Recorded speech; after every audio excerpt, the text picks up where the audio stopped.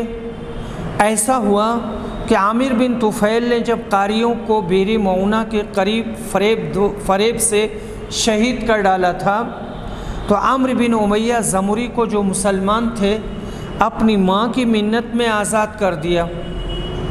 راستے میں ان کو بنو عامر کے 2 شخص ملے، انہوں نے سوتے میں ان کو مار ڈالا اور سمجھے میں نے بنو عامر سے، جن میں کا ایک عامر بن طفیل تھا، بدلہ لے لیا۔ نبی اکرم کو مدینہ میں آ کر خبر کی، ان کو یہ خبر نہ تھی کہ نبی صلی اللہ علیہ وسلم اور ان کے مردوں سے عہد و پیمان ہے۔ آپ نے عمرو سے فرمایا، میں ان 2 شخصوں کی دیت دوں گا۔ بنو نذیر بھی بنو عامر کے ساتھ عہد رکھتے تھے۔ آپ بنی نذیر کے پاس اس دیت میں مدد لینے کو تشریف لے گئے۔ ان بدماشوں نے آپ کو اور آپ کے اصحاب کو بٹھایا اور ظاہر میں امداد کا وعدہ کیا، لیکن در پردہ یہ صلاح کی کہ آپ دیوار کے تلے بیٹھے ہیں، دیوار پر سے ایک پتھر آپ پر پھینک کر آپ کو شہید کر دیں۔ اللہ نے جبریل کے ذریعہ سے آپ کو آگاہ کر دیا۔ آپ وہاں سے ایک دم اٹھ کر مدینہ روانہ ہو گئے، اور دیگر صحابی بھی۔ موقع آنے پر آپ نے ان بدماشوں پر چڑھائی کرنے کا حکم دے دیا۔ اسی واقعہ کی کچھ تفصیلات یہاں مذکور ہیں۔ یہود کا پہلا اخراج عرب سے شام کے ملک میں ہوا، پھر عہد فاروقی میں دوسرا اخراج خیبر سے شام کے ملک کو ہوا۔ بعض نے کہا دوسرے اخراج سے قیامت کا حشر مراد ہے۔ یہ آیت بنی نذیر کے یہودیوں کے بارے میں نازل ہوئی ہے۔ حدیث نمبر 4028، عبداللہ بن عمر روایت کرتے ہیں کہ بنو نذیر و بنو قریظہ نے نبی اکرم سے معاہدہ توڑ کر لڑائی مول لے لی، اس لیے آپ نے قبیلے بنو نذیر کو جلا وطن کر دیا، لیکن قبیلے بنو قریظہ کو جلا وطن نہیں کیا اور اس طرح ان پر احسان فرمایا۔ پھر بنو قریظہ نے بھی جنگ مول لی، اس لیے آپ نے ان کے مردوں کو قتل کروا دیا اور ان کی عورتوں، بچوں اور مال کو مسلمانوں میں تقسیم کر دیا۔ صرف بعض بنی قریظہ اس سے الگ قرار دیے گئے تھے کیونکہ وہ رسول صلی اللہ علیہ وسلم کی پناہ میں آ گئے تھے، اس لیے آپ نے انہیں پناہ دی اور انہوں نے اسلام قبول کر لیا تھا۔ حضور اکرم نے مدینہ کے تمام یہودیوں کو جلا وطن کر دیا تھا۔ بنو قینوقا کو بھی، جو عبداللہ بن سلام کا قبیلہ تھا، یہود بنی حارثہ کو اور مدینہ کے تمام یہودیوں کو۔ یہودی ایسی غدار بے وفا قوم کا نام ہے جس نے خود اپنے ہی نبیوں اور رسولوں کے ساتھ بیشتر مواقع پر بے وفائی کی ہے۔ آج کے یہودی جو اسرائیلی حکومت قائم کر کے ارض فلسطین پر غاصبانہ قبضہ کیے بیٹھے ہیں، اپنی فطری غداری و وفاداری کی زندہ مثال ہیں۔ اسی مصلحت کے تحت اللہ نے ارض حجاز کو اس غدار قوم سے خالی کرا دیا۔ حدیث نمبر 4029، سعید بن جبیر روایت کرتے ہیں کہ میں نے ابن عباس کے سامنے کہا سورہ حشر، تو انہوں نے کہا کہ اسے سورہ نذیر کہو، کیونکہ یہ سورہ بنو نذیر کے سلسلے میں نازل ہوئی ہے۔ حدیث نمبر 4030، انس بن مالک روایت کرتے ہیں کہ انصاری صحابہ نبی صلی اللہ علیہ وسلم کے لیے کچھ کھجور کے درخت مخصوص رکھتے تھے تاکہ اس کا پھل آپ کی خدمت میں بھیج دیا جائے، لیکن جب اللہ تعالیٰ نے بنو قریظہ اور بنو نذیر پر فتح عطا فرمائی تو حضور صلی اللہ علیہ وسلم ان کے پھل واپس فرما دیا کرتے تھے اور کافی فراوانی ہو گئی تھی پھلوں کی اور باغوں کی۔ حدیث نمبر 4031، ابن عمر روایت کرتے ہیں کہ نبی صلی اللہ علیہ وسلم نے بنی نذیر کی کھجوروں کے باغات جلوا دیے تھے اور ان کے درختوں کو کٹوا دیا تھا۔ یہ باغات مقام بویرہ میں تھے۔ اس پر یہ آیت نازل ہوئی، جو درخت تم نے کاٹ دیے ہیں یا جنہیں تم نے چھوڑ دیا ہے کہ وہ اپنی جڑوں پر کھڑے رہے، تو یہ اللہ کے حکم سے ہوا ہے، اور یہ روایت متفق علیہ ہے۔ حدیث نمبر 4032، ابن عمر روایت کرتے ہیں کہ نبی صلی اللہ علیہ وسلم نے بنو نذیر کے باغات جلوا دیے تھے۔ انہوں نے کہا کہ حسان بن ثابت نے اسی کے متعلق یہ شعر کہا تھا، وَحَانَ عَلَى سَرَاتِ بَنِي لُوَيٍّ حَرِيقٌ بِالْبُوَيْرَةِ مُسْتَطِيرُ، تو اس کے جواب میں ابو سفیان بن حارث نے کہا تھا، أَدَامَ اللَّهُ ذَلِكَ مِنْ سَنِينَ وَحَرَّقَ فِي نَوَاحِيهَا السَّعِيرُ۔ اس کا ترجمہ یہ ہے کہ بنو لوئی کے سرداروں نے بڑی آسانی کے ساتھ برداشت کر لیا مقام بویرہ میں اس آگ کو جو پھیل رہی تھی۔ بنو لوئی سے مراد قریش ہے۔ تو اس کا جو ابو سفیان بن حارث نے جواب دیا تھا اس کا ترجمہ ہے، اللہ کرے کہ مدینہ میں ہمیشہ یوں ہی آگ لگتی رہے اور اس کے اطراف میں یوں ہی شعلے اٹھتے رہیں، تمہیں جلد ہی معلوم ہو جائے گا کہ ہم میں سے کون اس مقام بویرہ سے دور رہے گا، نجات پائے گا، اور تمہیں معلوم ہو جائے گا کہ کس کی زمین کو نقصان پہنچتا ہے۔ بویرہ بنی نذیر کے باغ کو کہتے تھے جو مدینہ کے قریب واقع تھا۔ بنی لوئی قریش کے لوگوں کو کہتے ہیں، ان میں اور بنی نذیر میں عہد و پیمان تھا۔ حضرت حسان کا مطلب قریش کی ہجو کرنا ہے کہ ان کے دوستوں کے باغ جلتے رہے اور وہ قریش ان کی کچھ مدد نہ کر سکے۔ جوابی اشعار میں ابو سفیان نے مسلمانوں کو بد دعا دی، یعنی اللہ کرے تمہارے شہر میں ہمیشہ چاروں طرف آگ جلتی رہے۔ ابو سفیان کی بد دعا مردود ہو گئی اور الحمدللہ مدینہ منورہ آج بھی جنت کی فضا رکھتا ہے۔ حدیث نمبر 4033، مالک بن اوس بن حدثان نصیری کہتے ہیں کہ عمر بن خطاب نے انہیں بلایا کہ امیر المومنین کے چوکیدار یرفع آئے اور عرض کیا کہ عثمان بن عفان، عبد الرحمن بن عوف، زبیر بن عوام اور سعد بن ابی وقاص اندر آنا چاہتے ہیں، کیا آپ آنے کی اجازت دیں گے؟ امیر المومنین نے کہا کہ ہاں اندر بلا لو۔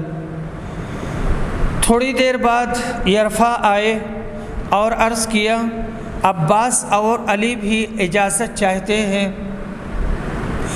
کیا انہیں آنے کی اجازت ہے؟ آپ نے فرمایا کہ ہاں۔ جب یہ بھی دونوں بزرگ اندر تشریف لے آئے تو عباس نے کہا امیر المومنین میرا اور ان کا فیصلہ کر دیجئے، یعنی ان سے مراد حضرت علی۔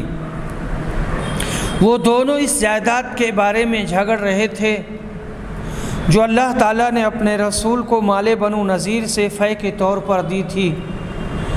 اس موقع پر علی اور عباس نے ایک دوسرے کو سخت سست کہا اور ایک دوسرے پر تنقید کی، تو حاضرین بولے اے امیر المومنین آپ ان دونوں بزرگوں کا فیصلہ کر دیں تاکہ دونوں میں جھگڑا نہ رہے۔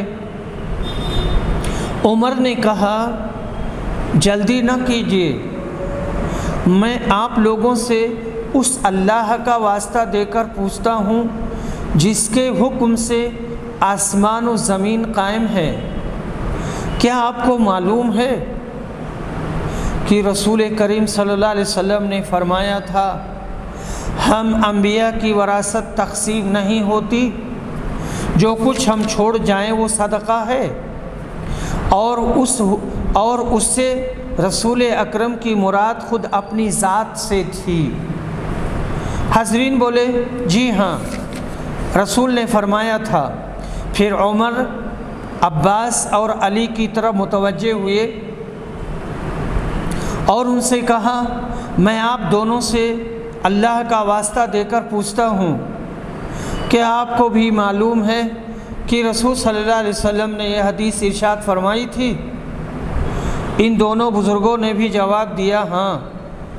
اس کے بعد عمر نے کہا پھر میں آپ لوگوں سے اس معاہدہ پر گفتگو کرنا چاہتا ہوں۔